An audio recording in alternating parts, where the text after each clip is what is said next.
Hello everyone, welcome back to Prakriya Educations. I am Uma Mallikarjun. In this module, we shall learn about invertible functions. Consider two sets A and B. Let X be an element of A and Y be the element of B. Let us define a function f from the set A to the set B, that is f is defined from A to B. And hence, according to this function f, every element of B, that is y, will be of the form f of x. Then, if another function is defined from the set B to the set A, and let us consider the function as g, then every element of A will be of the form, that is x will be of the form g of y, right? This is the function g which is defined from the set B to the set A. This is possible only if the function f is a 1-1 function as well as an onto function. And this new function g is nothing but the inverse function of f and denoted as f inverse, and hence every element of A, that is x, can be written as f inverse of y. This is all about the inverse of the function f, and hence you can also consider that the function f is an invertible function. Check out the formal definition of inverse of the function f. Look at the first definition. Let the function f be defined from the set x to the set y, be a bijective function. Bijection refers to the function should be 1-1 as well onto function. Then f inverse is a function which is defined from the set y to the set x, is called as inverse of the function f if it is satisfying this condition, that is f of x should be equal to y and f inverse of y should be equal to x. I had explained this in the previous explanation. Check out another definition which is given as in NCERT textbook. Consider a function f which is defined from x to y, and this function f is said to be invertible function if there exists another function g from y to x which satisfies the conditions gof is equal to the identity element of the set x and fog is equal to the identity element of the set y. If these two conditions are satisfied, then we may call the function g as the inverse of the function f, and g is denoted as f inverse, that is the function g is equal to f inverse.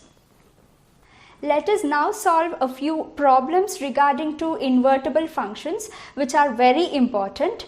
We have two methods to solve for the invertible function. One using the composition of functions, that is the second definition, and the second type using the 1-1 and onto function as in the first definition.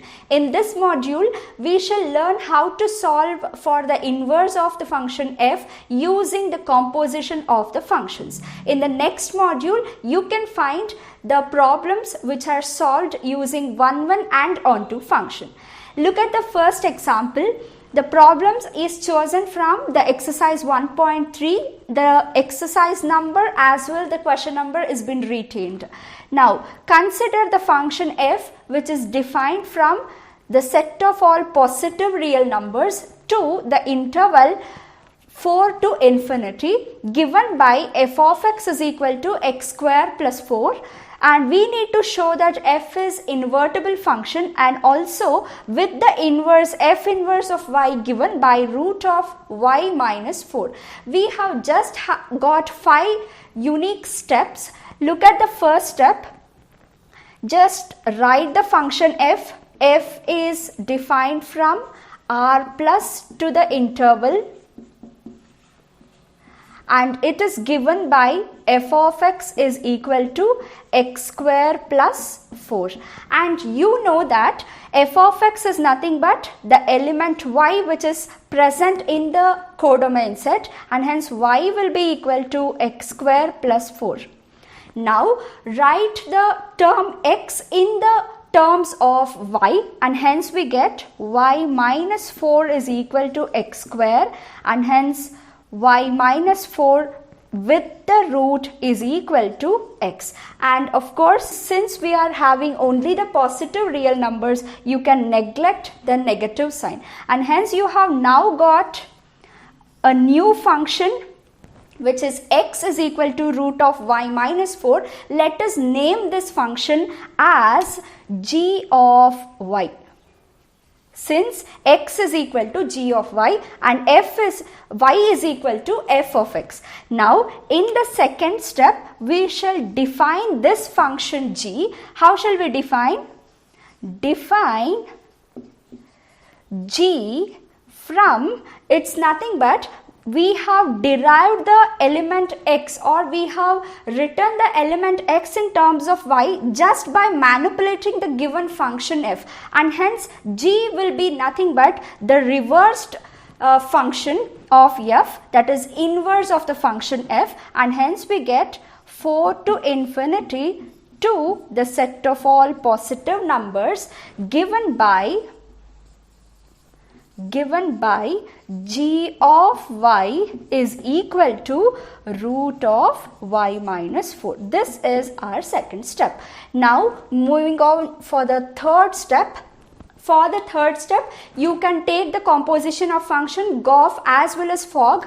In the third step, I shall take gof of x. If I'm taking, I should get back the element x, right? Because x is the identity element of the first set and y is the identity element of the second set.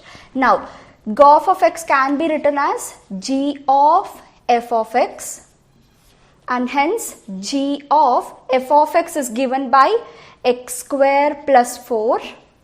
As in the composition of function, remember that in the place of y here, I am having x square plus 4, and hence wherever you are having y in the equation, you need to just substitute it by x square plus 4, and hence we get root of, in the place of y, I need to substitute x square plus 4 minus 4. Use the brackets, then opening up the brackets, you get x square plus 4 minus 4, which gets cancelled, and root of x square, root and square gets cancelled, and we are left with x, and hence g of f of x is equal to x, which is the identity element of the first set. Look at this function, not this function.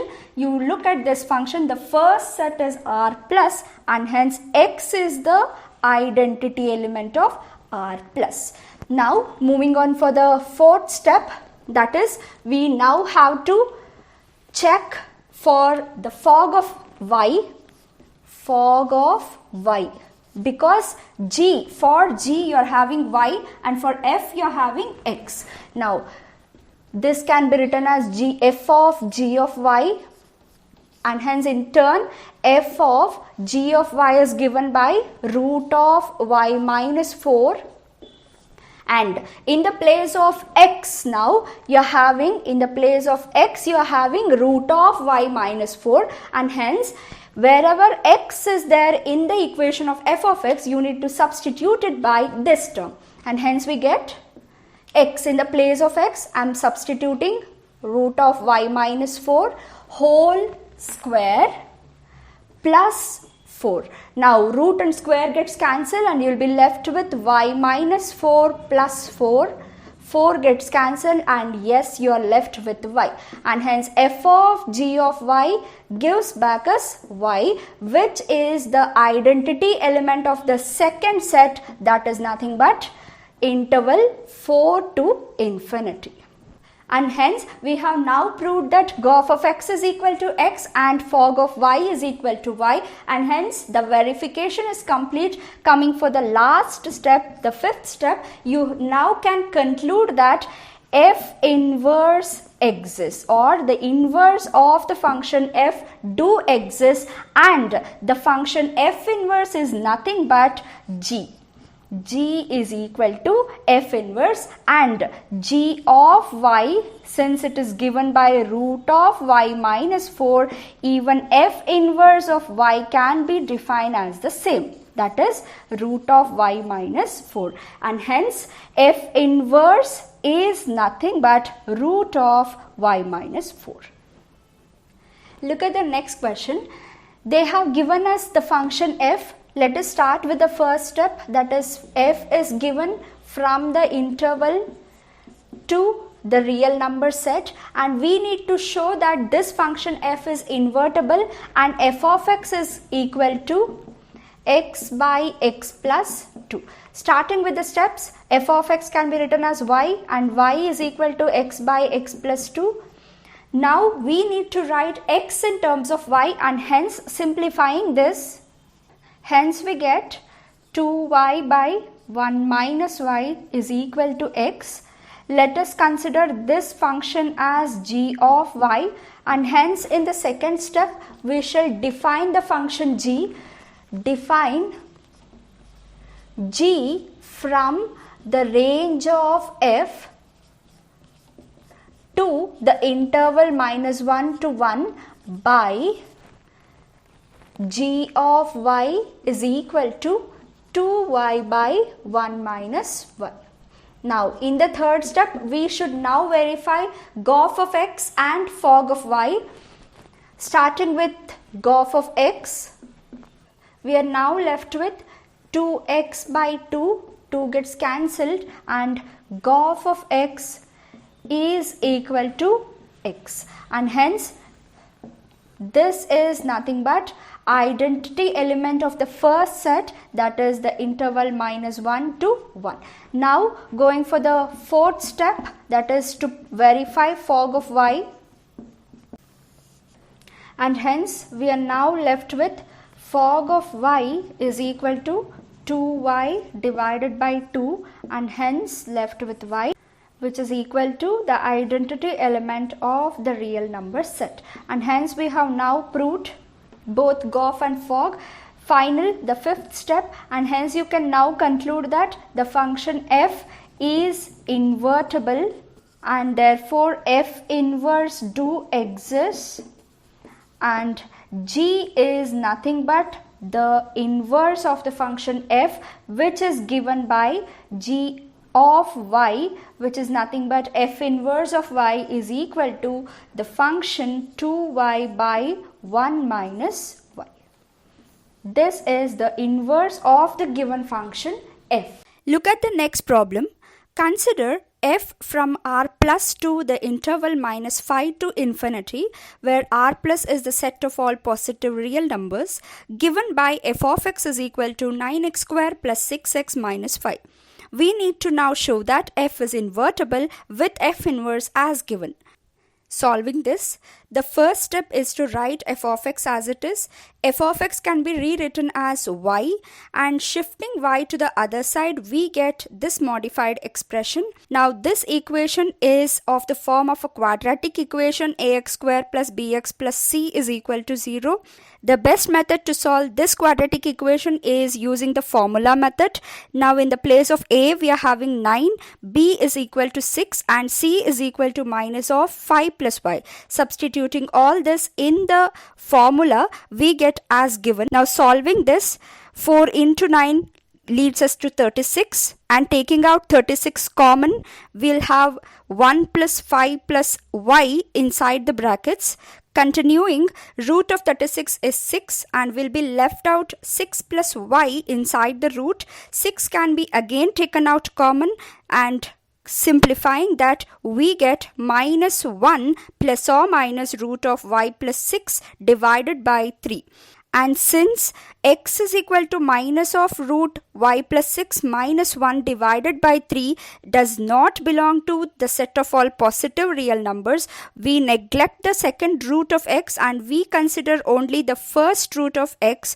In the second step, define the function g, and we get g from the interval minus 5 to infinity to the set of all positive real numbers, which we get only by swapping the intervals or the sets in the function f, and defined by g of y is equal to root of y plus 6 minus 1 whole divided by 3. Now moving on for the third step, that is to prove gof of x is equal to x. Gof x can be written as g of f of x, and in the place of f of x we can substitute 9x square plus 6x minus 5, and now substituting the same in the equation of g of y we get this expression. Continuing simplifying this, you can find that 9x square plus 6x plus 1 can be factorized, and we get 3x plus 1 the whole square, where root and square gets cancelled, and at last we get gof of x is equal to x. In the same way, continuing for the fourth step, that is fog of y, we need to prove fog of y is equal to y. Now that can be written as f of g of y. In the place of g of y we can substitute this whole expression, and now substituting this whole expression in the equation of f of x we get this expression.